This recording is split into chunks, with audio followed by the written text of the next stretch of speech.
Hey, what's up, ecosystem? Welcome back to ATI Auto Business Tuesday Nights Live. My name is Jay. Top auto logistics video news connecting retail, wholesale, logistics, and tech. Your auto transport community media since 2017. I'm telling you, right before the show, I had to make a microphone setting, and that's what we're here to talk about tonight. Podcast stage pointers. Thank you so much for taking the time. We're going to get there. I want to talk about whether you're live or on demand, you're putting a show together, there is so much to think about. But first, I want to say thank you for leaving a like. Please do that. Click share and copy and tell your friends. This is ATI, and tonight's show, first of all, I want you to feel welcome here at ATI. Please do say hello.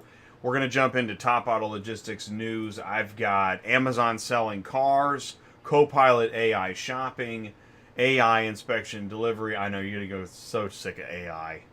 But for right now, we still have human beings. So at the 15-minute mark, we're going to bring in Elena Ciccotelli. EVs for Everyone is her podcast. And then we're going to build a panel with Jamye Carpenter and Herb Anderson. They both have podcasts. This show is about podcasting. And so let's do some podcast stage pointers. Let's jump into industry news. Thanks for jumping in the live chat. So, podcast stage pointers. Now, inspired by the Used Car Week podcast stage. But I know other trade shows are asking, should we have a podcast stage or a podcast area? Many booths have podcasts in them. People are live. People are making videos on demand. It's a lot. It's a lot of media. I'm actually surprised at how much. And the thing is, when you walk up to, the booth or the stage, and then you realize, gosh, do I have everything I need? I mean, do I have every single cable I need? Am I ready to go? Am I really ready? I know that Used Car Week invite a lot of people to be, do the live podcasts. Do they know what they're getting into? I would love to interview. I could do a whole series on interviewing people after the podcast. Actually, that'd be a great podcast after the podcast. But you gotta bring everything from your microphone and the equipment to, you gotta look for guests. I saw this. Somebody actually posted looking for guests. And I thought, just random anybody? I guess? Just, okay, sure. Now, Elena and John, this is Elena interviewing John on the podcast stage a year ago. So I mentioned Elena is with me tonight. She's got the EVs for Everyone podcast. And she's going to talk more about that. But the way this show came about is we were at Used Car Week, and she said, I asked you a few questions. Okay, just a few questions, some advice. We started talking. Once we started talking, I realized, oh my gosh, this is a whole show. I'm going to do a show. And I feel qualified to do the show. This is show 321 in a row on a Tuesday. Take a little bit of a ding for that. Also, my friend Herb Anderson, Dealer Talk Podcast, is here with me tonight. He's been doing it for a while, and so he's got that veteran point of view. Jamye Carpenter, she's also with us tonight. A lot of people know who Jamye is. Jamye is doing Scanning the Industry for UVI podcast, and so whether it's individual, corporate, new, used, it's the full ecosystem. ATI is in the neutral zone, and excited about this show tonight, actually. So, just a reminder, ATI covers the ecosystem, OEM, auction, dealer, shipper, broker, carrier, everybody's welcome. Yeah, right. So wait a minute, Jay, is this a trucking show, or is this a media show? It's all of it. Because I know you're thinking about social media. Think of how many car haulers are making their own YouTube channels. Think of how many are no longer doing it. Now, there's nothing wrong with that. But why did they stop?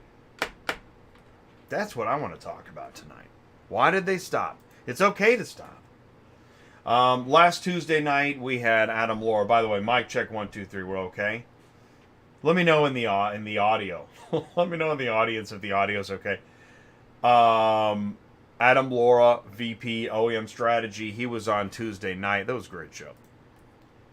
We're following the disconnect between sales and operations on ATI. So last Thursday, I had Nathaniel from Freight Validate with carrier vetting for all. You might want to check that out. Look for a YouTube short coming to a theater near you. So let's do some news. It's time, Jay. We only got 10 more minutes to go with the news. So they're here. That's right. So there's this rumor going around that Amazon is going to help Hyundai sell vehicles on its platform. It's the thing that everybody's talking about. And yes, Hyundai dealers will eventually be able to sell used cars on Amazon too. Not just new, used as well.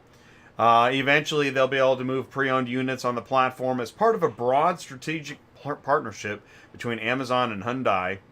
Announced Thursday at the LA Auto Show, car dealers will be able to sell cars through Amazon's U.S. store for the first time starting next year, with Hyundai as the first brand to be available. And eventually, dealers will be able to sell both new and used. The process is designed to let consumers easily buy the vehicle online and then pick it up at their local dealership or have it delivered. Ooh. Take a ding for the auto transport community. As part of the partnership, Amazon Web Services, now the preferred cloud provider for Hyundai, it digitally transforms its operations, production, and customer service. The two companies will bring in Alexa in the next gen of Hyundai vehicles.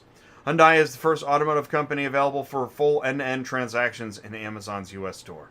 She'll be listening as you're driving, so keep that in mind.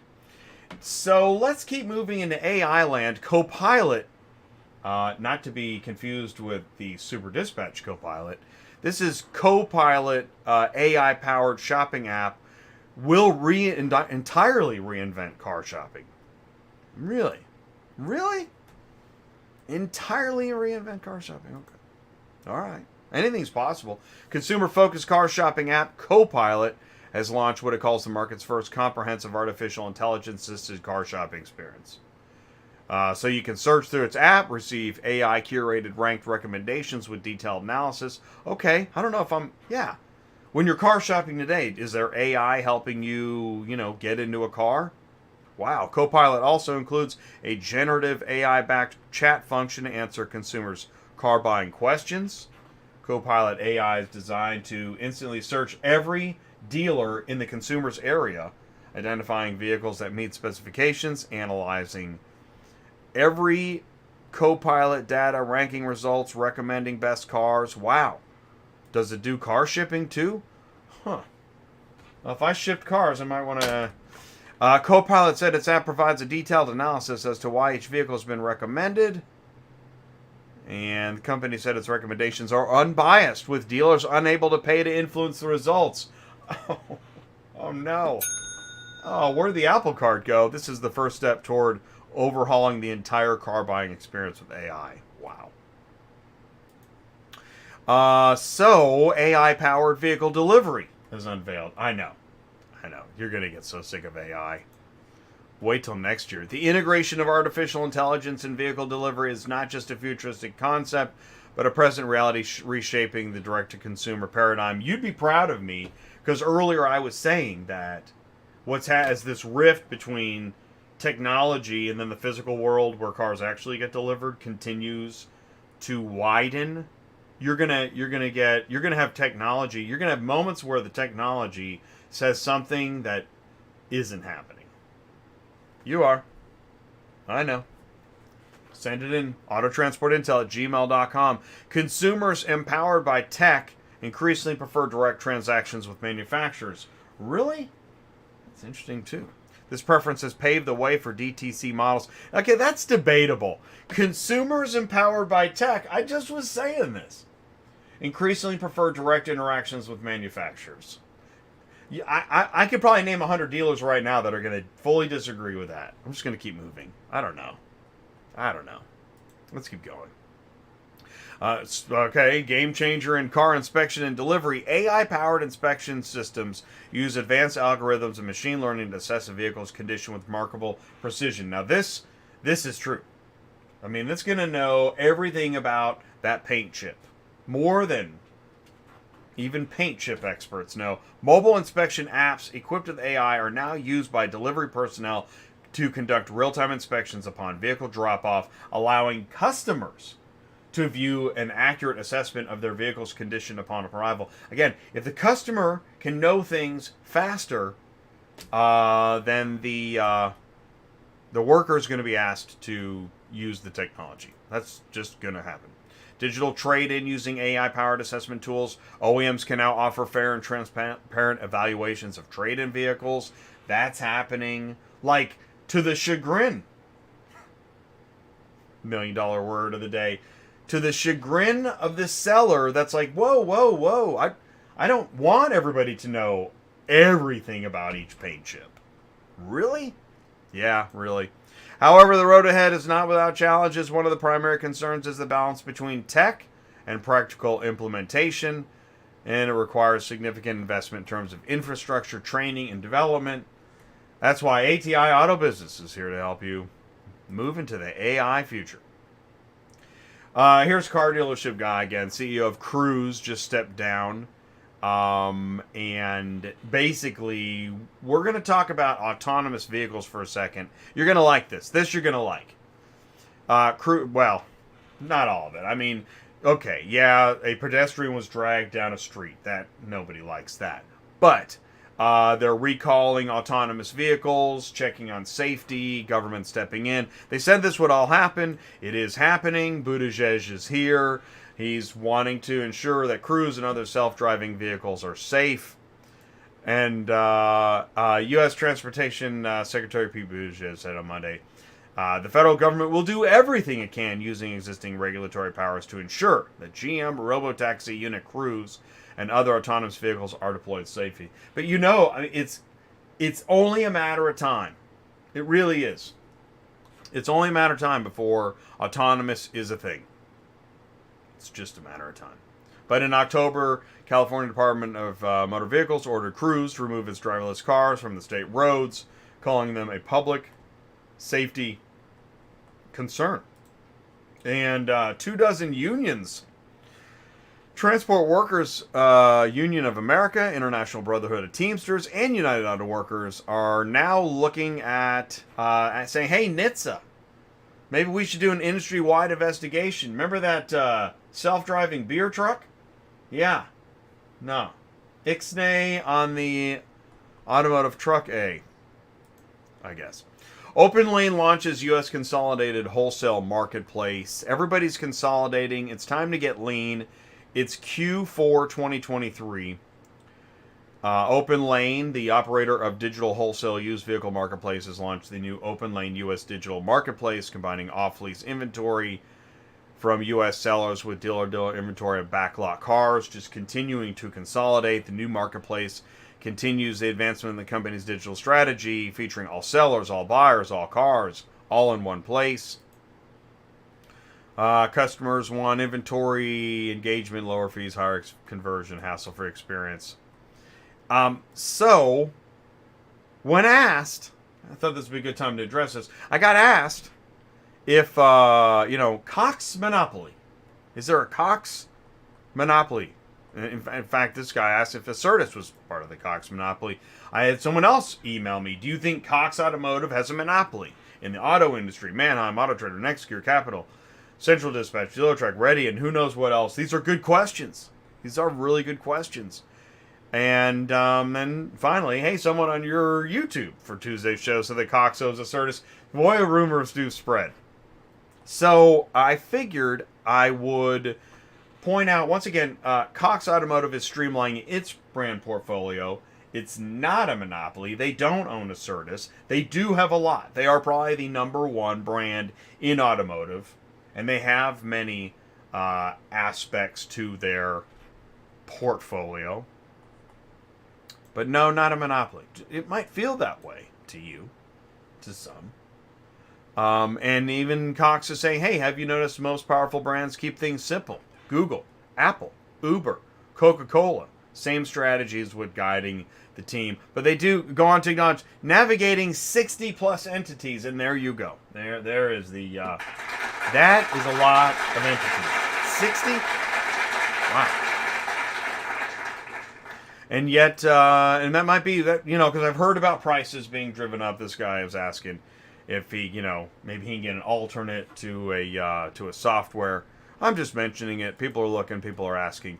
Final story here tonight. Experts spot negative auto finance readings not seen in 17 years.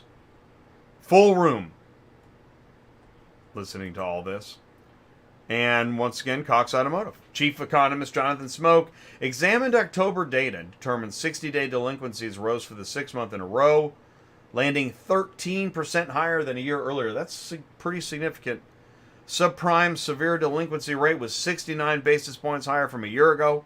The aggregate 16 points of subprime loans, 7.38 were severely delinquent. That was also unchanged for the month, but the highest rate for any month dating back to at least 2006.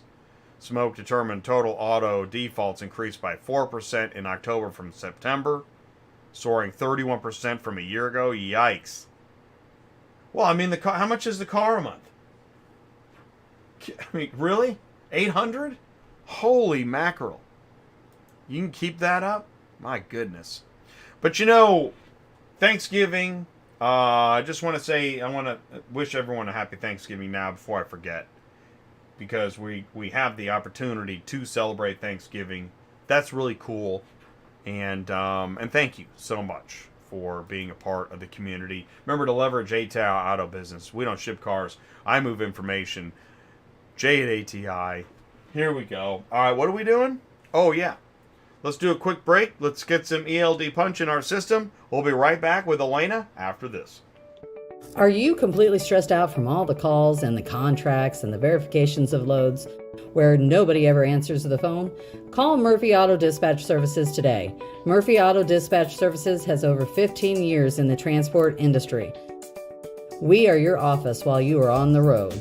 We book, we verify, and we bill out your loads for you. We have an excellent accounting staff and an even better dispatch team. Give us a call today at 417-273-0021, or if you want to email me, it's murphyautotransport31@yahoo.com. Give us a call today.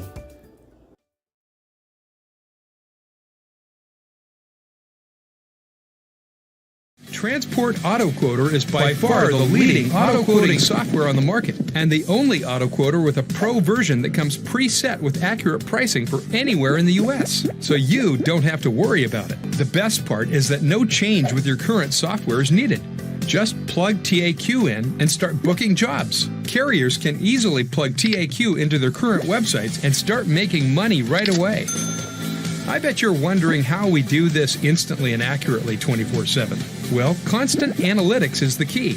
Our Price Watch team is constantly monitoring current market conditions, paying close attention to seasonal and quick-moving industry changes. At the end of the day, it takes a lot of time and data to maintain good pricing, time that most of us just don't have on a daily basis. So free yourself up.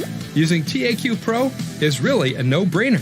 Save time and money, maximizing your leads and optimizing your online investments. You'll finally be able to sleep well at night knowing that TAQ is on the job selling for you 24/7.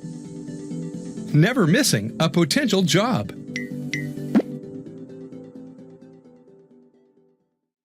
Don't lose any more sleep worrying about missing loads. Get Auto Transport Quote or quote the right price the first time, anytime. Run your business with TAQ. Visit transportautoquoter.com. Links are in the live chat. Thank you so much. Whether you are live or on demand, you're in for a treat. It's podcast stage pointers. And here tonight to help me talk about what we're talking about is Elena Ciccotelli, EVs for Everyone podcast. Elena, can you see me and hear me okay? I can. Jay, how are you? Happy Thanksgiving Eve. Right? All right. Yeah, it is. Happy Thanksgiving Eve. I've pretty much been working. I mean, we're now into, it's going to turn festive tomorrow at some point, right? It's going to be festive. Already? The out of office is already like, I'm just going to hit submit on the out of office message and we're good to go. I already saw a lot of those. My Tuesday morning marketing went out. And so here's what I want to do. We're going to jump right in. I love a good drum roll. We're doing podcast stage pointers. And, oh, see, look at this. Here's a pointer. Don't make your slides so big. Podcast stage pointers, why are you doing this? You've heard me say, like, I've said some crazy things. Like I've said, I'll just say it because I said I wouldn't say it, but I'm going to say it and I'm going to get it out of the way. You could throw a rock and hit an automotive podcast. And it's not the nicest thing ever. But and so we're just acknowledging reality. It's true. It's true. And the thing is, you speak the truth. And really, why podcasting? Why do any content creation whatsoever? Why throw your hat in the ring? It's because I'm throwing my hat in the ring. Okay? To be clear, social media, anybody and everyone can contribute to social media. Anybody can start a podcast. Anybody can start a YouTube channel. Anybody can start a TikTok. The list goes on and on. But then it's, how do you then start to create a community? Jay, you have done a beautiful job of creating the ATI community. There are many, many people in this industry who have create amazing, really niche communities. Yeah. And that's wonderful and that's great and it's needed, right? So I think to your question is the why, and I know the why for me is I want to create this community around electric vehicles. It's something that I'm really into. I think we're going to see some really, really cool advancements in the next year and a half. We're in this phase right now. It's like, do we like EVs? Do we not like them? What's happening? And it's a very, very interesting conversation to have.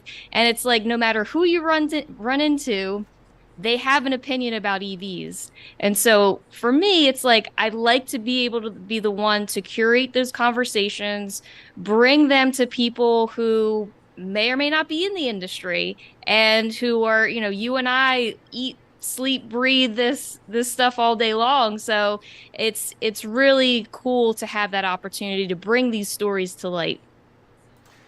I like that. What's cool is we're going to help balance each other out. Because I tend to get kind of pessimistic at times because of my reality stuff.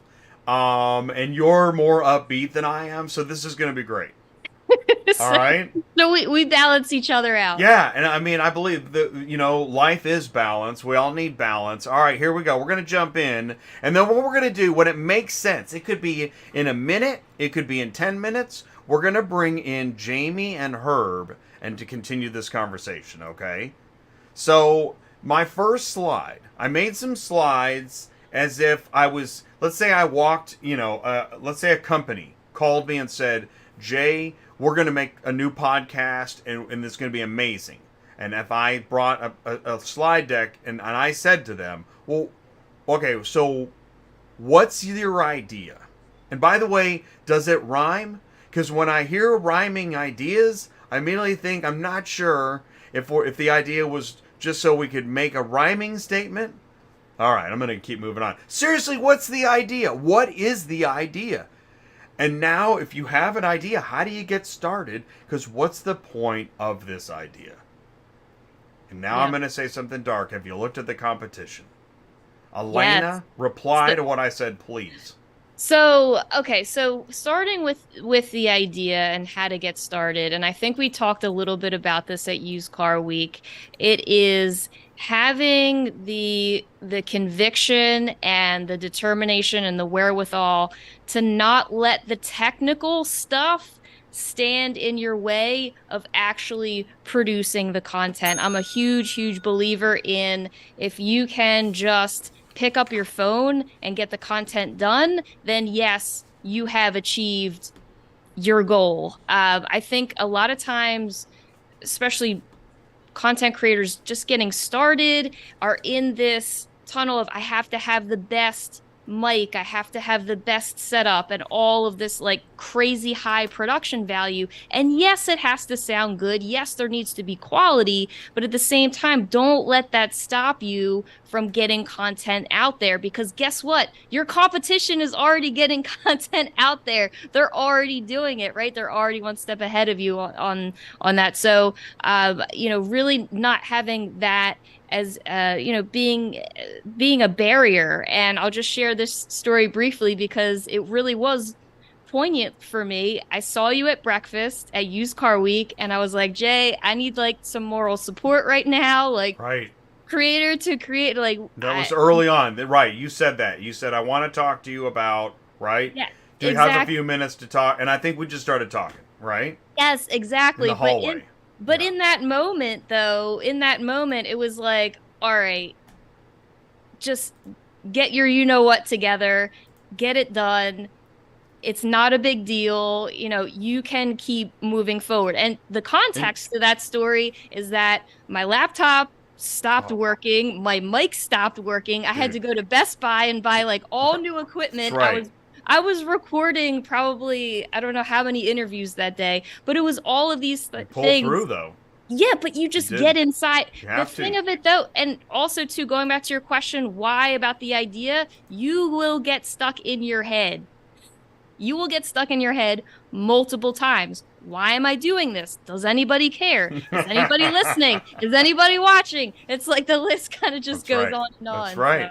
All right, well, good. You're jumping ahead. I like it because okay. So, by the way, when I say look at the competition, I don't sit and watch everybody's stuff. I know about them. I get a sense, but I don't sit around and obsess about it. I don't.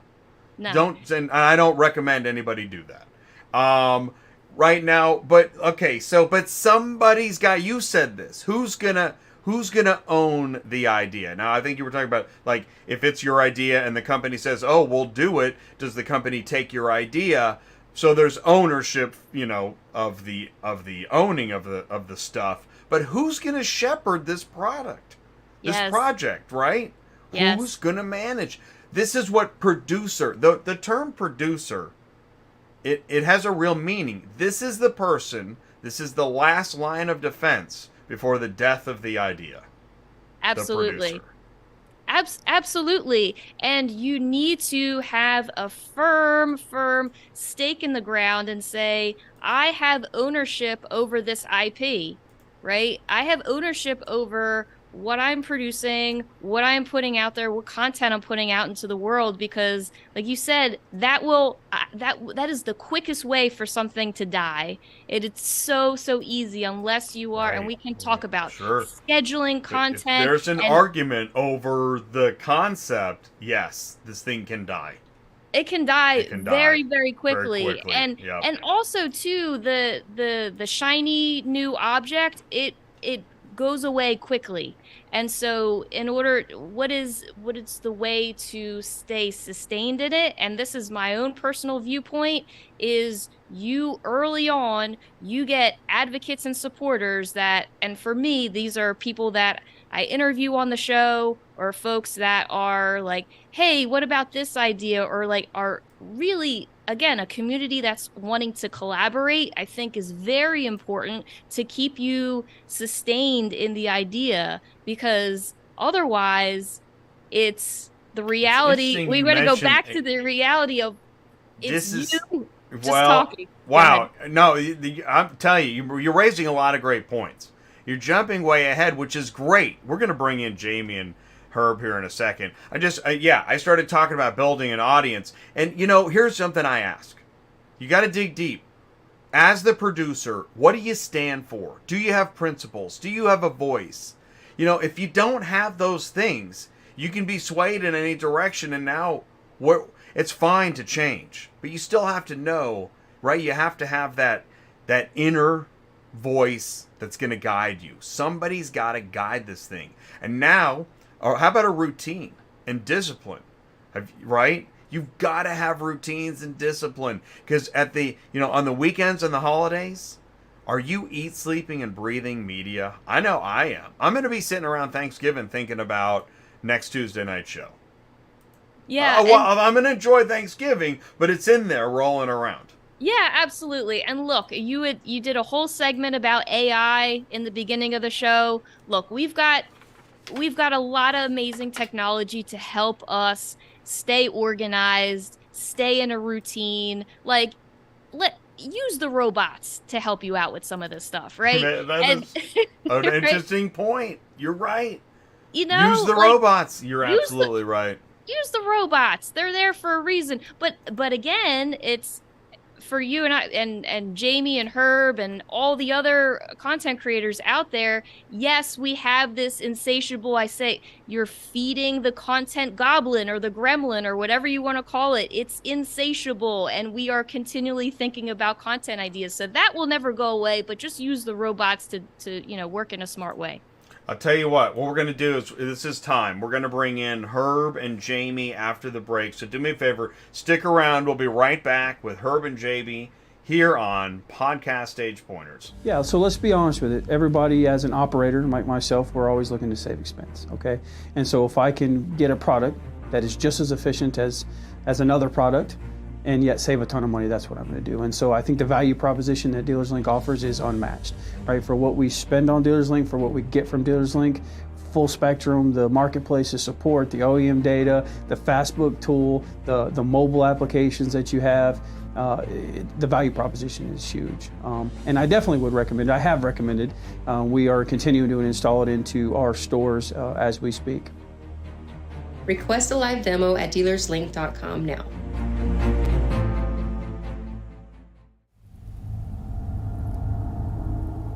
Are you ready to take a leap into the future of vehicle logistics?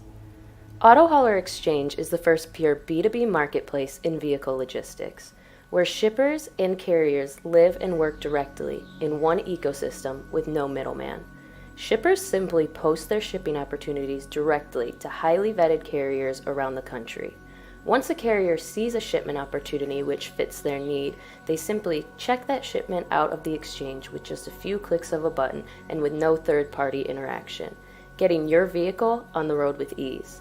We have proven our B2B marketplace is a more efficient, transparent model for vehicle logistics, where shippers and carriers connect one-on-one.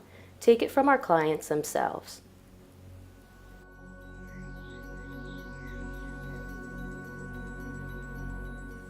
Get off the vehicle hauling roller coaster today with Auto Hauler Exchange. Auto Hauler Exchange B2B marketplace connects shippers directly with carriers, and that means putting the power of the business transaction back in the carrier's hands. Visit autohaulerexchange.com. Links are in the live chat. Here we go. Podcast Stage Pointers, Part 2, the discussion panel.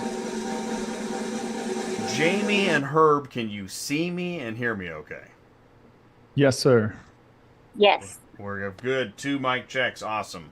All right. What I'm going to do is, Jamie, you're on my screen first. I just want you to say hello. Tell us a little bit more about you and your podcast, please. Jamye Carpenter, and podcast is Scanning the Industry. UVI, we have inspection technology that scans the vehicle, so that's where the name came from. And I apologize for any background noise that you may hear. Although I like the music, I'm not choosing it right now. I am outside at a restaurant. So this is true life right here. This is what podcasting Welcome is all to scheduling. about. That's right. This is what scheduling looks like. That's awesome. Thank you, Jamie. Herb, please say hello. Tell us a little bit more about you. Hello, everybody. How's everyone doing? So, Herb Anderson, host of the Dealer Talk podcast. So we've been doing this deal since 2018. So the podcast is all about, it's designed for people in the industry, people in the industry. So all about, tips, tricks, marketing, in-store processes, retails, fixed ops. We try to keep a wide range of topics and guests on the show to just try to help people with their day-to-day. 2018. Yes, sir. Wow. So I started in 2017, and it seems like a long, long time ago. Oh, and yeah. It's not really, but it seems like it. That's I'm really, the really baby interesting. of the group. Right? And but this is what, and I think we're kind of a good random sample of what's out there. I mean, literally right before going live, I'm looking at LinkedIn one more time because I can't get enough, got to feed the addiction. to LinkedIn, and I saw 2 podcasts in that 20-second scroll. That's how many podcasts there are.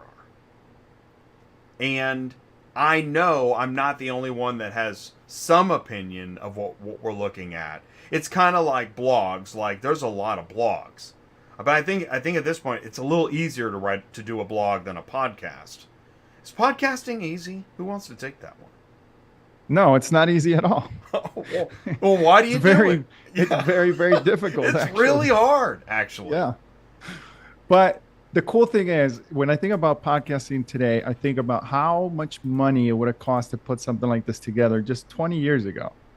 Like, there's no way people could, you know what I mean? So now, at least I can actually answer that question. I tried to do this 20 years ago, and there was no platform.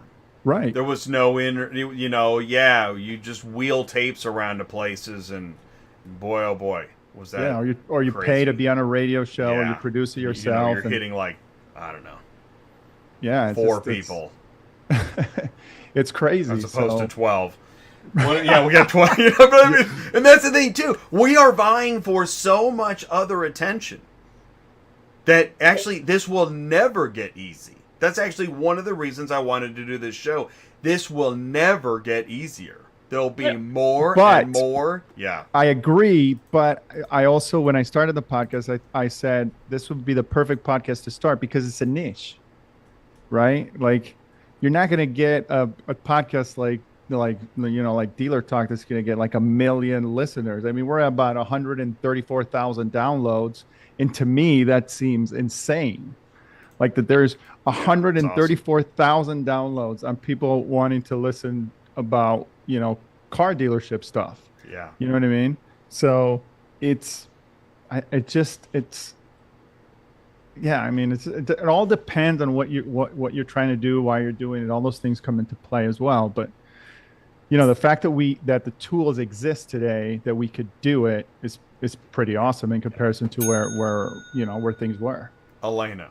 Yeah, I was just going to mention too, for me, podcasting is a way to meet really, really cool, thoughtful, amazing people. And it's a way to build those relationships. And even just being on the show tonight.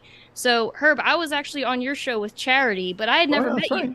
But I had never met you before. So, this is cool that I actually, get to interface with you a little bit. Jamie, I'm always seeing you at conferences. We're always let's, talk separately at another time. You know what I mean? So I think in a way it has opened up, podcasting is the vehicle, the pun there. It's the vehicle to get you to forming these really cool relationships with people. And that's my approach. You're right. Jay, I know you're very much the same way. You're right. Well, what you just did there is you pointed out one of the maybe the premier reason why a company does do a podcast, because it builds that extra level of relationship to somebody you want to do business with, and that's what makes it worth it. There's a lot of downside and a lot of work. Yeah, Jamie. Well, I was just going to say, it's not necessarily people you want to do business with, but people who, for me, so far, the folks that have been on the podcast aren't people that we do business with, but they're people in the industry that have really great insight and really great things to share. And I feel like I learn as much from them.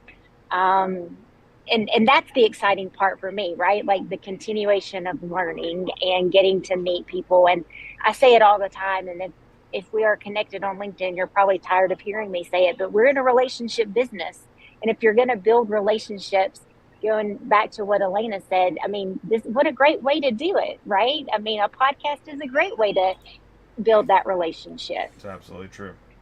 Well, the other, if I can chime in, the other benefit of podcasting for me anyway, it accelerates learning, right? Because you're having people on your show, hopefully, that you find insightful. You feel that at least are gonna bring some sort of insight And just by having those conversations, you learn in that process.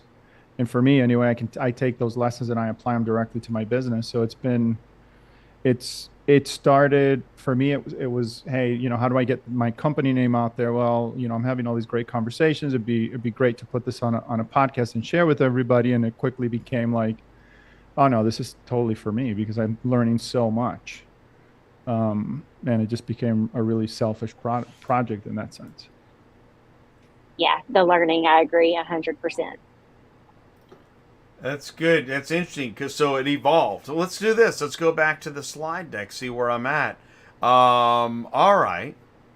We kind of talked about equipment and logistics. I won't stay here, but the amount of troubleshooting and, like when I said, do you have every cable you need? When you're trekking it down to the podcast stage, it takes one cable to ruin your day. Or somebody being on the stage during your time. What? That also can really. It's interesting you say that because one of the things I do want to do here is give some feedback. How long are the time slots on the podcast stage? I think it was 30 minutes. 30 minutes, yeah. Is that long enough? For me, it is. I set up, do the show and break down. For me, I like to keep my episodes 15 minutes. But again, this is a personal preference. My interview didn't show up on time. What can I do, right? I know exactly. So from there, so Elena gave up her spot for me Elena, because wow, I gave up mine for That's Jay. amazing. And look, we're all here together tonight. What a community! Look at that. Well, I tell you what, so since we're on this, Elena, I think you asked the question. And by the way, shout out Joe Overby. I texted Joe earlier. I said, hey, man, I want you to know what I'm trying to do with this show. I'm trying to, be helpful and talk about all the different things that come up when it comes to producing a podcast. Elena, you had said something about how maybe what if there was a scheduler or... Because we really didn't know. Jamie, I didn't know... Right, I was on top of your time slot. I'm lucky it was you, Elena. So, anyways, what's some feedback for scheduling and knowing about each other's? I don't know. Well, I think if there's just a calendar, right, just something online, a Calendly, it'll just show you Jay is at 12, Jamie's at 1, Herb is at 3. You can kind of see it all line up. But the other caveat there too is for me personally, I'm trying to be ready for any and all situations. So then in one situation, I literally had my phone and I was doing voice memos with Matt Jones. Shout out to Matt Jones from TrueCar because he was a trooper and I was like, listen, this is how it's going to be for this interview because you just never know what's going to crop up. So you end up just being on the expo floor, and then when you end up editing that episode, you just say your prayers, you tell the audio person who you're working with, look, do the best you can, and this is what we got. So that's my 2 cents. I will also say this. I brought some lights, but I don't normally think of lighting. Normally lighting is fixed and it's part of a stage. I really thought there'd be a little bit more lighting. Just 2 cents there. The lights were, There was no lighting. I was trying to cover them up, because they were so blue and so dark. It was not very becoming for. I don't know. Maybe it was just me, but no, it wasn't. I think we all kind of looked a little bit like we were from Avatar, right? Is that the movie? Well, everybody's blue. I was gonna go Smurf, but that's probably the age difference. It was cool looking. I liked the blue. There just was no overhead white, right? Yeah. There's my shadow, right? There was. So, anyways, just some feedback. I will say too with the calendaring, or at least somebody there monitoring, so that we could have at least worked it out between us, right? I would have emailed Elena or texted you, or most of us know each other anyway, and it did work out and it was fine. But to your point, Jay, my mics didn't work. And so even though it picked up the conversation that we were having, they were really just for looks because they really didn't do what they were supposed to do. So yeah, the Totally. technical piece of it, It's and hard. it was just, I felt like used car week was the busiest that I've ever experienced. And I know that I'm in a new role with a new company, so there's a lot of newness there, but it was really hard just to get to the stage and to get to your point, to get everything set up, and you only had 30 minutes, and then I felt like I was putting Elena out, so I was rushing even more.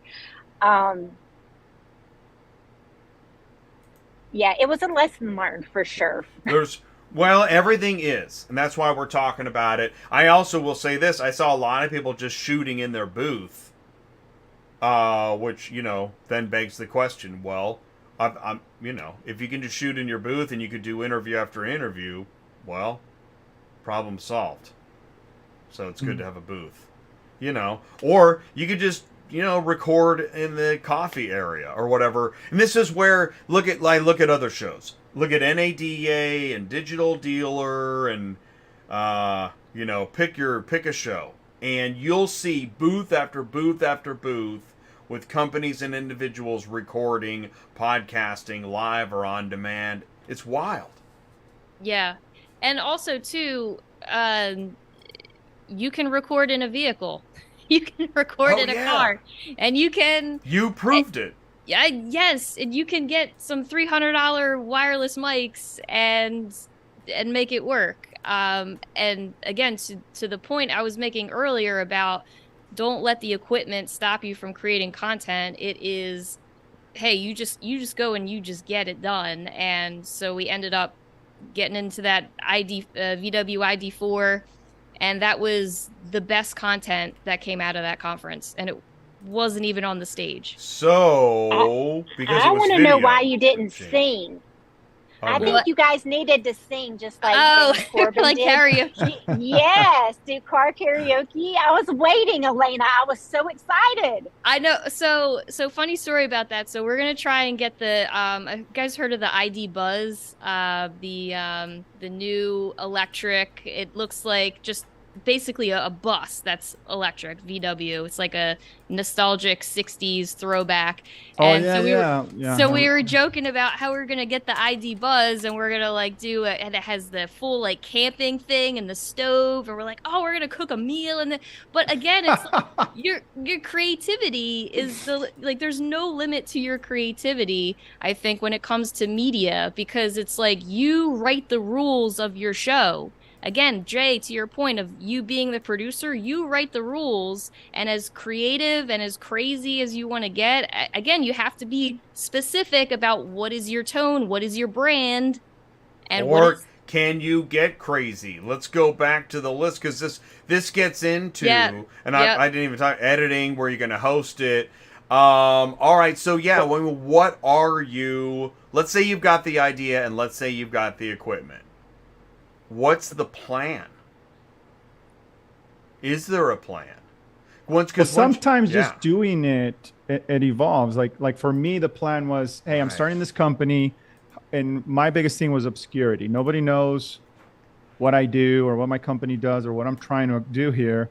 What's the best way that I can, talk about it so that people, understand the concept and what it is that we're, the value that we're bringing. And so, that's why I initially started the podcast, but it quickly, like I said earlier, it became this thing where I was just having these awesome conversations, and I was like, man, it'd be cool to get these conversations out there. And it kind of totally changed the concept and the idea. And then the other thing too, that I wanted to interject with the technology side of it, I think people get hung up. I remember when we started, I had this cardboard box around my mic, and I would record like that. And now, this was my last season. We're in season 10 now. I was doing it like this, where I'm at now. And then this new season 10 that we're doing, we have a full studio and full, we have a whole team that's going to be putting the podcast together. So it also evolves and it grows if you're consistent and you stay on it too. So, you got to learn, you got to suck at it first in order to get good at it. And you don't, like what did I know about microphones and lights and all that stuff when I started? I had no clue what any of that stuff was. So you just learn as you do it. You let the content help you persevere. Yeah, for sure. That's for sure. But see, if you do it, like, here's my thing. Like, people say, I'm going to start a podcast. And I'm always like, because you're going to do 6 episodes, 2 people are going to listen, and then you're going to quit. Right? If you're doing it for that reason. But if you do it like, hey, I don't care. I care about what my takeaway from this is the conversation and the nuggets that I'm personally going to get from that conversation. And if other people find that interesting, great. And if they don't, I still win. So that helps you stay consistent. But if you go into it being like, oh, I'm going to put this podcast and then nobody listens to it in the beginning, then it's very easy for you to be like, oh, okay, yeah, I'm done. Absolutely. So, that's absolutely right. And then there's another podcast that goes to the podcast graveyard, right? Because there's just a lot of them out there, and they just, are collecting spider webs. That's such a good point. Like, I don't understand. Like some people, they do a podcast, they do about 20 episodes, and then they quit and they start a new podcast. And I'm like, why? Just stay. Or that's right. Or they decide they're going to have 6 podcasts. Right. Yeah. Right. This is the other one, and you just have to think. What am I? Where will I be a year from now? How about the psychology of the actual doing the podcast? What are you doing when someone is talking? Are you listening? Right. Like, yeah, that's a good point. That's a really good point. And again, that goes back to the reason, in my opinion, why you do it. That's right. And if you're there to learn, then yeah, you're gonna listen more than you talk. And this gets into, like, you can only do so much research in a day. And you can really only do so much preparation. But ultimately, would you watch it or listen to this? Let's talk about that for a second. Do you go back and watch or listen to yourself, and what's that experience like? In the beginning, it's awful. It's awful. It's a cringe fest, whatever else you want to call it. It's terrible. I mean, no, so prior to this podcast, I had a talking about podcast graveyards, a different one where I was like 100 and whatever episodes in, and I remember that first episode, I was like, this is terrible. I don't know how I'm going to keep going doing this because I don't want to listen to it. But again, that starts to evolve as you get comfortable with your own voice. And Jay, to what you were saying about how much research can you do, and do you actually listen to guests? And for me, I am now very cognizant of when I interview somebody. Yes, I have in my mind what those 2 or 3 questions are going to be, but if it goes in a different direction, kind of like how we're freewheeling right here, I'm going to be ready to go in that different direction and pick up on that little sound bite that they may have said that was like, that sounds interesting. Okay, let's dig a little deeper into that little piece. So again, that's how I feel that, to your point, would I listen to this? Would I throw this on while I'm doing the dishes or, folding the laundry? That's an excellent use of a podcast, by the way. Oh, yeah, for sure.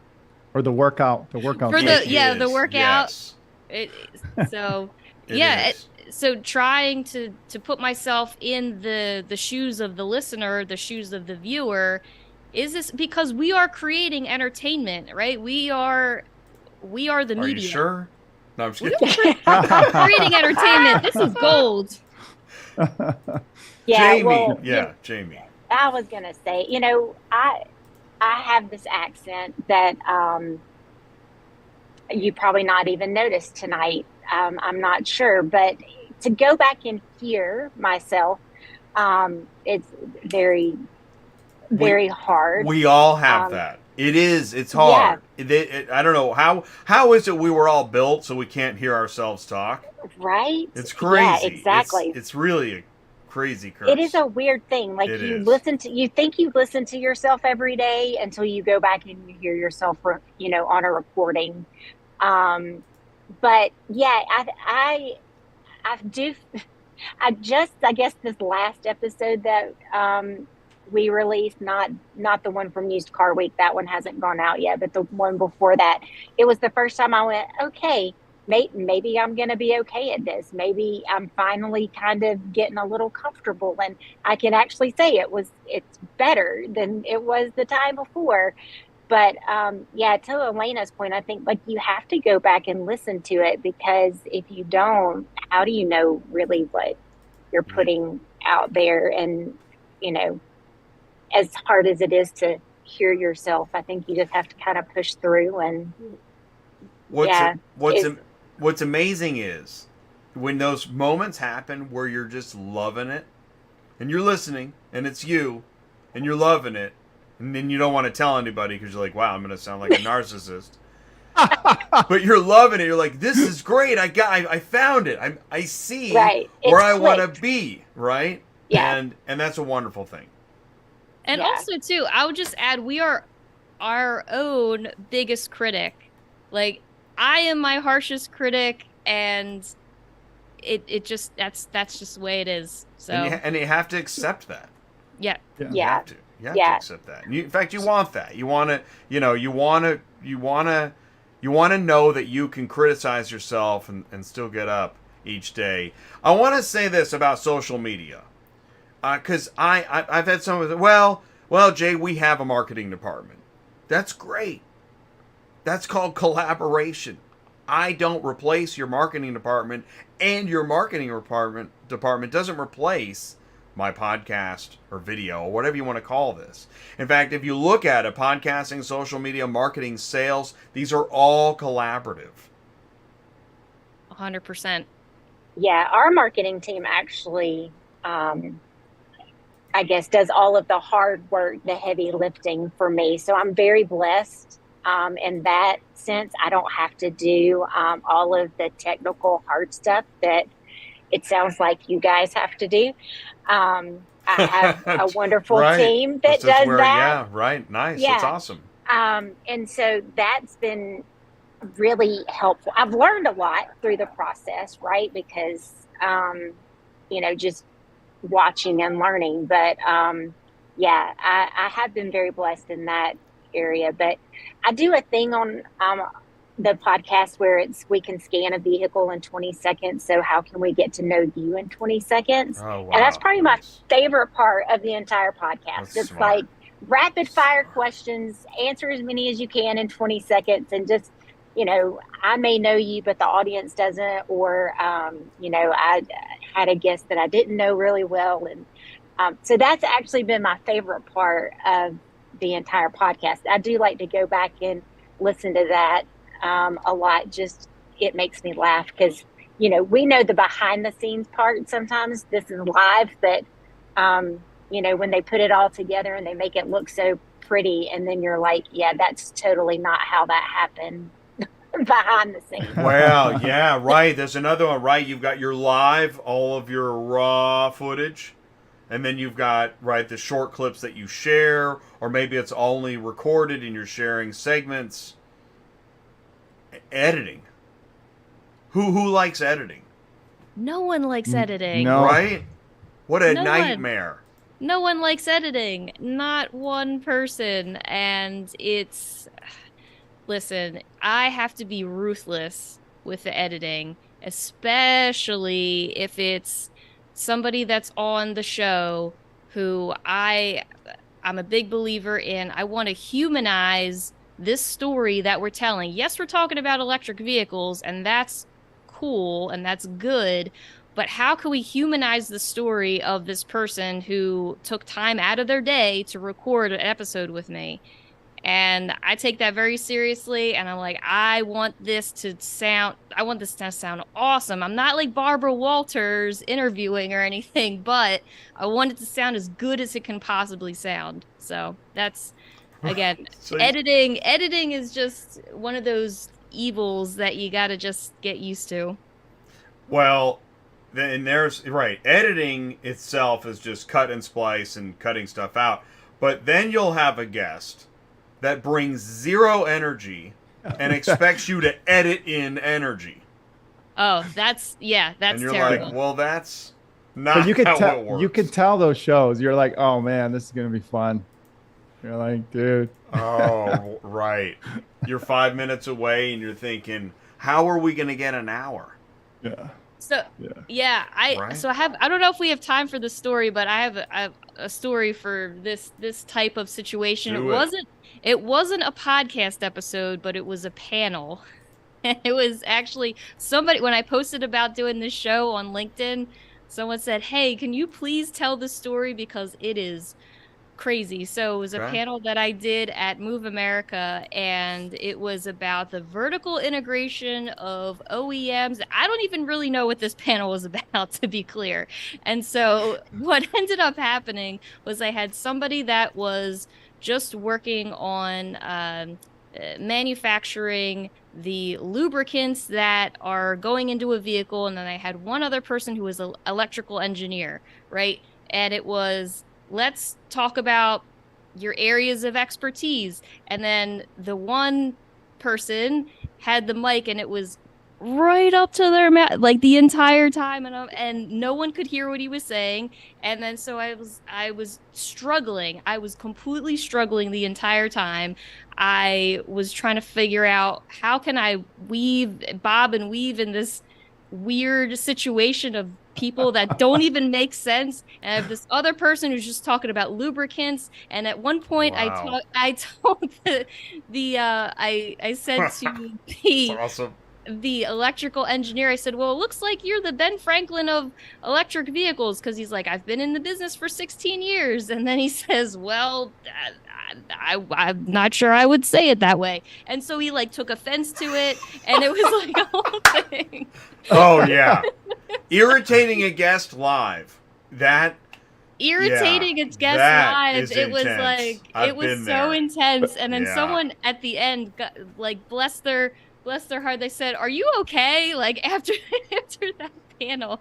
So yeah, you just have to roll with it. And this is a really good point, because you will end up in situations that are beyond your normal control. Yes. And this is when craziness ensues. Yeah, but it's such good experience, though. Yeah, well, it is. You're right. You know, like in real life situations, once you've been through it, just the speaking part of this helps you a lot. But navigating those situations also is really cool, you know, because you've been through it so much. And when you're in a live situation, you're like, oh man, like you're sweating and you feel all that pressure. And the lights are on you, and everybody's like looking at you, and I'm like, I don't even think the audience knows what this is about. And oh man, right.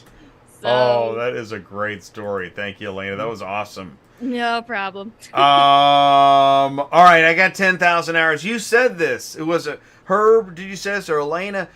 What happens when self-loathing and doubt shows up? It's going to. Yeah, just keep going. Or remember what you're. Right. Why are you doing this? Yeah. But it's okay if you decide, you know what, I'm going to do the 20 episodes and stop. It's okay. What did you learn? What did the company learn? Look at some takeaways. And maybe one of the things that I say to companies when I'm talking about content, I'm like, you know, what have you tried to do in the past that either kind of was half-baked, maybe worked, we could look at it again.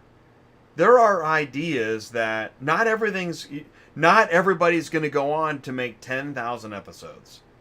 No. Or even 1,000 episodes. Joe Rogan's got like 3,000 plus. I'm like, man, that's crazy. Of course, how do you know, it's a show of people talking, which again goes back to how much work do you have to do to just get on film. Nobody's filming anything anymore, by the way.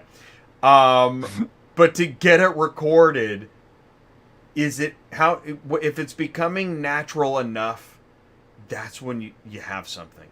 Mm-hmm. Well, and that's one of the reasons, for example, like every time I invite somebody on the show, not every time, but most of the time, they'll be like, they send me an email. What are we going to talk about? Here's some bullet points that I'd like to discuss. Like, what do you think about this? Are you going to send me yours? And I'm always like, no, we don't do that. We just talk. Me neither. Like, we don't have nothing's prepared. Like, I'm not, like, I just want to have a conversation, and whatever comes out, comes out. Because I want it to be like a conversation. I don't want it to be like this. I got to do this point, and we got to talk about this, and then I got to make sure we squeeze this in there. Like I just want it to flow, and whatever comes out comes out. So I think that sometimes over preparing is also could be nice. There not it is.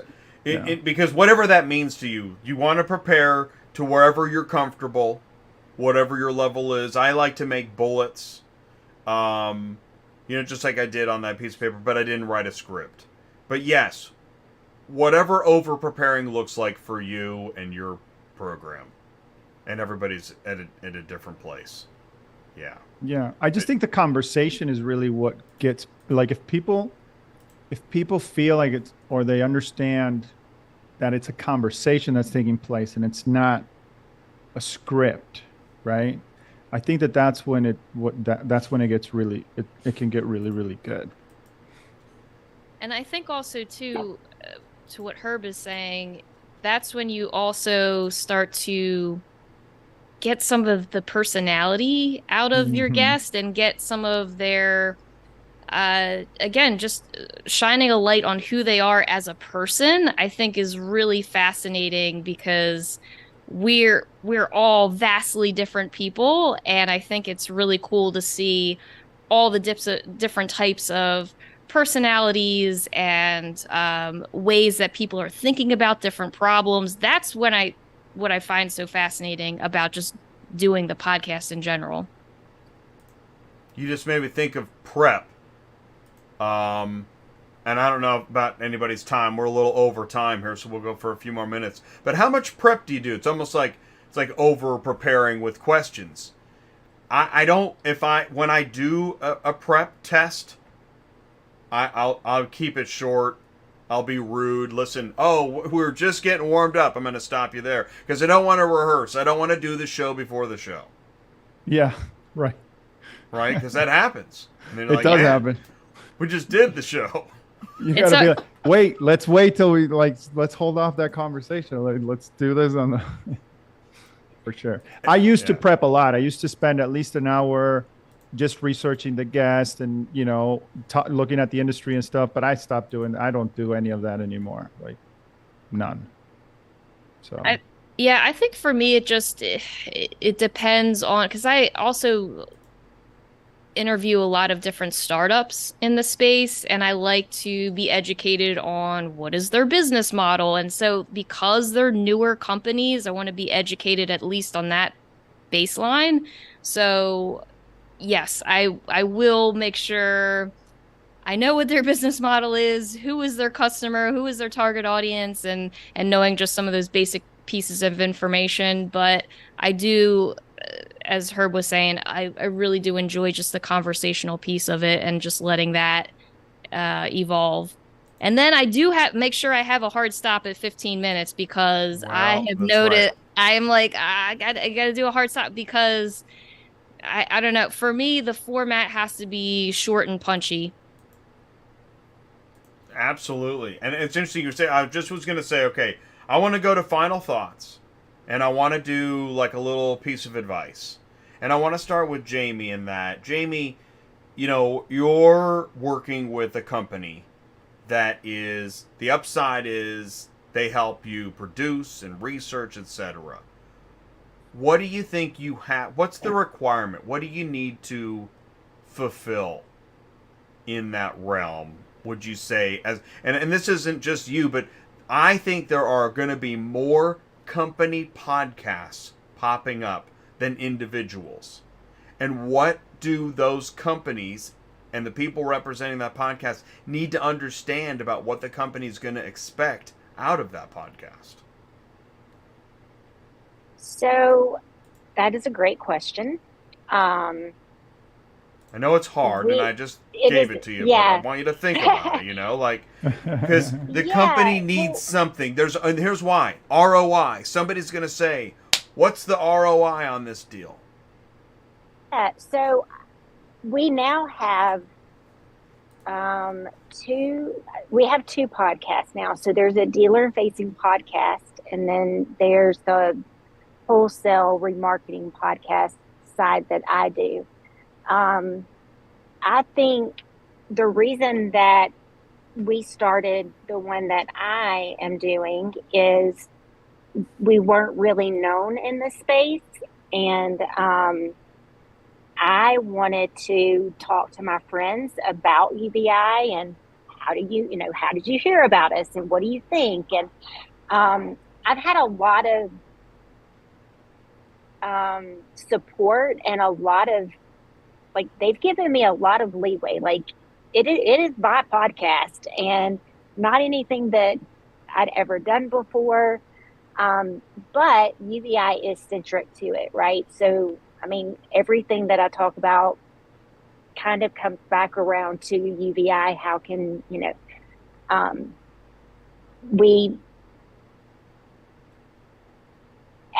how do you build that AI maybe is the topic, is working in the industry, but because they are so you've got the awareness. producers. Okay. Yes, you it's got all got to awareness come back to the UBI of the product, service, and company. Yep. And it doesn't have to be, that's interesting, it doesn't have to be people that you're looking to do business with, but that are knowledgeable in the business, influencers, speakers, and maybe know future customers. Yeah. Maybe. Yeah. Yeah. I mean, I think that for me, it's just all about being able to have conversations with people that I like or people that I want to get to know better. And the fact that I work for an amazing company that's like, yeah, go do that. Let's do it. What do you think? And it's evolved a little since the first episode, of course. And it's, Herb said over and over, I know it's going to continue to evolve. I'm a newbie. I mean, I think I have 4 episodes under my belt, so I have nothing compared to you guys, but I'm loving it. It's super exciting, and I hope I don't end up in the graveyard. I hope that But it's it okay continues. if that happens. It's okay. Well, all of us could.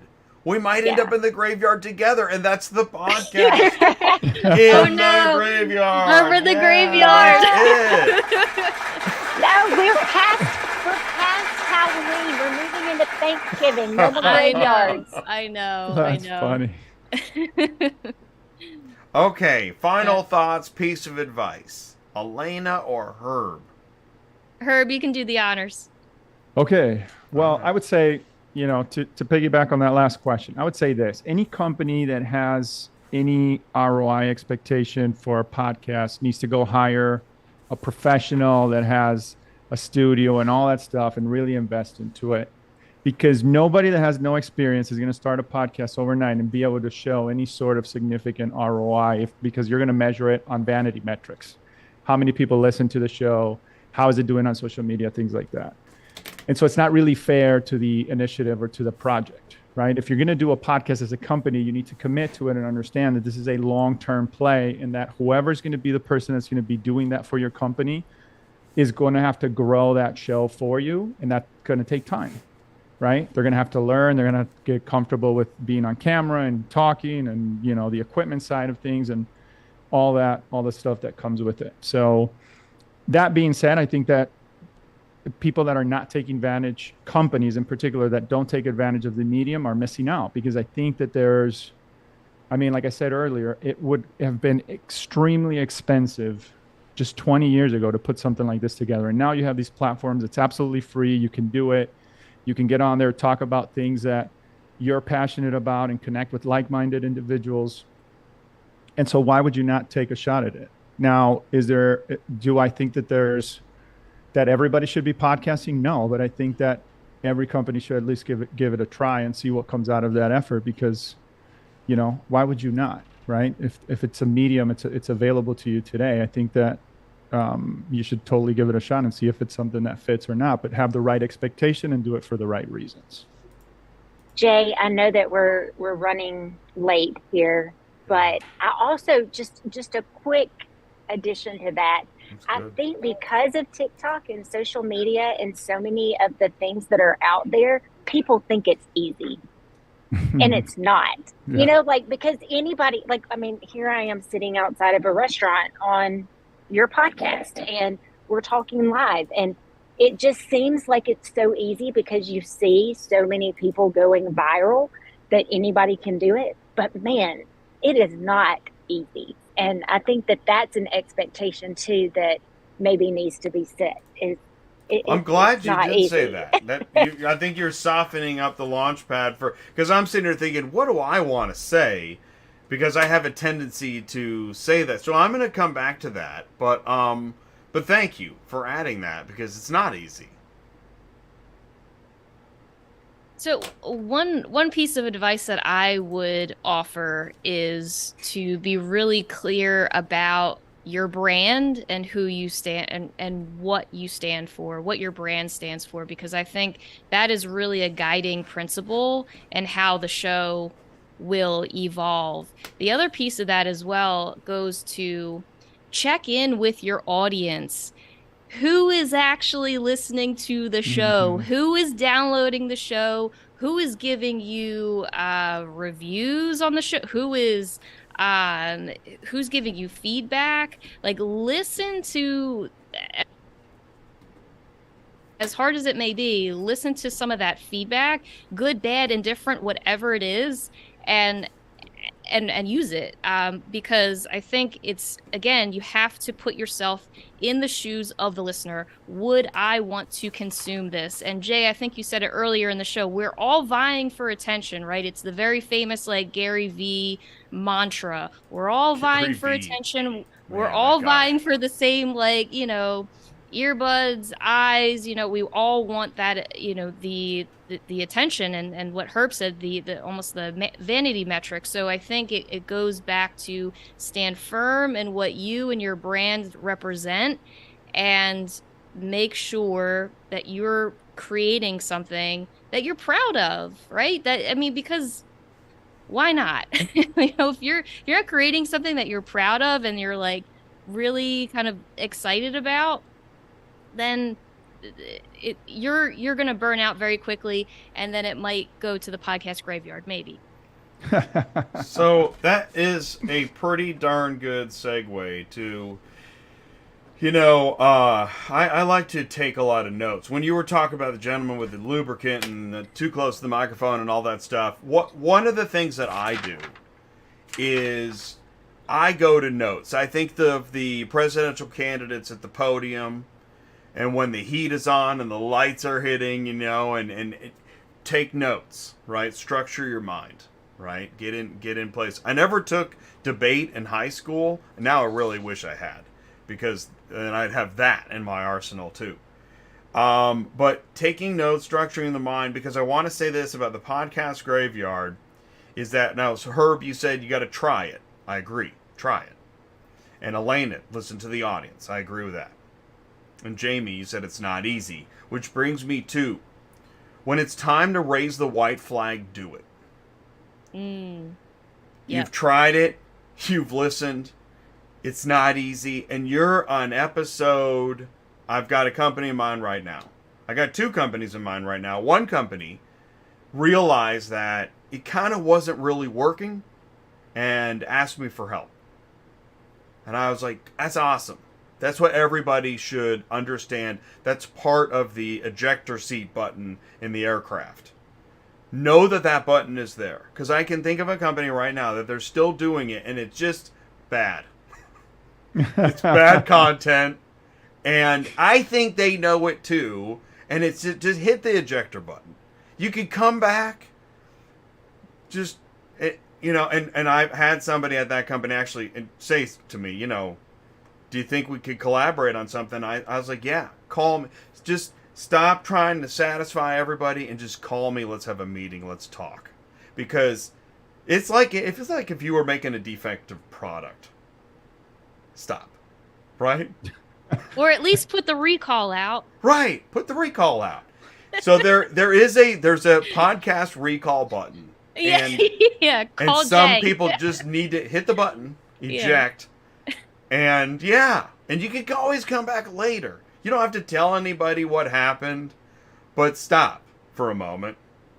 And I believe that because, listen, we're all professionals at something. Elena, I said this to you when we were having our kind of prep session, and then I cut you off because I was like, we're doing the show. But just because you have a phone doesn't mean you can sell. That's an interesting correlation there. Right. Just because you have a voice doesn't mean you can sing. Yep. And just because you have a microphone doesn't mean you have a podcast. No, it does not. That's step one of 1,000 steps that you need to complete before you have a podcast, right? And also too, I want to throw this like curveball out there. Everybody has different KPIs. Like Jamie has different ROI, and Herb has different and I have different ROI and key performance indicators, whatever acronym you want to put on it, right? Decide early on, and this is especially for newer content creators, what does success look like to you? For me, early on in my career, it was to be on stage and do more public speaking. And this year, I think I did 8 different like just some insane number of speaking engagements that I would have never had if it wasn't for the podcast. So start thinking about what are some of the things that you want to accomplish, and maybe the podcast is a way to build your brand, build visibility, so that you get asked to do whatever it is that you want to do. So throwing that out there as well. Amazing. Oh, thank you for adding that. I want to thank you all of you, Herb, Jamie, Elena. We went way over time. I said I wouldn't do that anymore, but this was a really great conversation, and I really, really, really appreciate your time. Jamie, you've been stuck outside of this restaurant for an hour. Everybody's going to be thinking you're doing a podcast or something. I know, right? Is she like videoing a TikTok out there? Yeah, What's going on? This is the longest TikTok Start ever. dancing. Yeah, exactly. Yeah, exactly. She's like on the curb, like just like right, on the where side you're dancing there. next to the car. Yeah, exactly. I can't believe I just danced and did my impression there. But anyways, y'all, thanks so much. If there's anything I can do for you, please do let me know. Again, a round of applause. Elena, Jamie, Herb, thank you so much. Really appreciate y'all. Thank you, Jay. Bye. Thank you so much. Bye. All right, and that's a cut. Okay, there we go. All right, so I do want to say this. I didn't want to keep them any longer, but what you want to do is Elena has EVs for Everyone. Elena Ciccotelli, EVs for Everyone podcast. Jamye Carpenter, who was outside the restaurant, Scanning the Industry. It's a UVI podcast. UVI is the MRI for cars. You've seen it. In fact, Amazon just picked up UVI to scan their fleets for maintenance. So that's an awesome contract. And then Herb Anderson, Dealer Talk podcast. Dealer-centric training, sales, BDC, retail, wholesale, all of it, etc. And when I was looking at putting the panel together, I realized, wow, there are a lot of podcasters to choose from, even that I just know. And then there's even more that I'm really not in touch with. There's a lot of automotive podcasts. There must be. If you take it from automotive logistics, automotive news, all the way down to individuals that just got started, it has to be 50. I'll bet there's 50 automotive podcasts. Seriously. So this show really is for if you're starting a podcast next week, if you're a company thinking about getting into making a podcast or being part of a podcast stage or doing anything like that, getting into it creatively, equipment, producer, and looking at the big picture, this show is for you to think about things that you didn't think that you had to know, to take a look at additional considerations. And if you run into a problem, send me an email, autotransportintel@gmail.com. Comment below. ATI Auto Business. Truth, I was making podcasts before you could make podcasts. I mean, my early stuff was on VHS and audio cassette. So that's how long I've been doing it. And then 3 quarter inch, and then DVD, and then MP3, and now MP4, and YouTube, etc. So I've been through the formats. Shoot, I've rolled film. So if you want to talk creatively or technically or conceptually, please do let me know. Thank you for watching ATI Auto Business, Murphy Auto Transport, Superflow Systems, Dealerslink, Auto Hauler Exchange, everybody in the live chat. Thank you so much. I really do appreciate you guys. Peach, Transport, and Daniel. Where is that? And, Kimberly. Kimberly's in the live chat. I know it's not the biggest live chat ever. I get that. It's just part of being one of the many automotive podcasts out there. If you've got an idea, let me know. Send it in. Send in the news. Autotransportintel@gmail.com. Y'all take care. Here comes the car hauler. Have a good turkey. And I'll see you next Tuesday night. Thanks, everybody, so much. Peace out.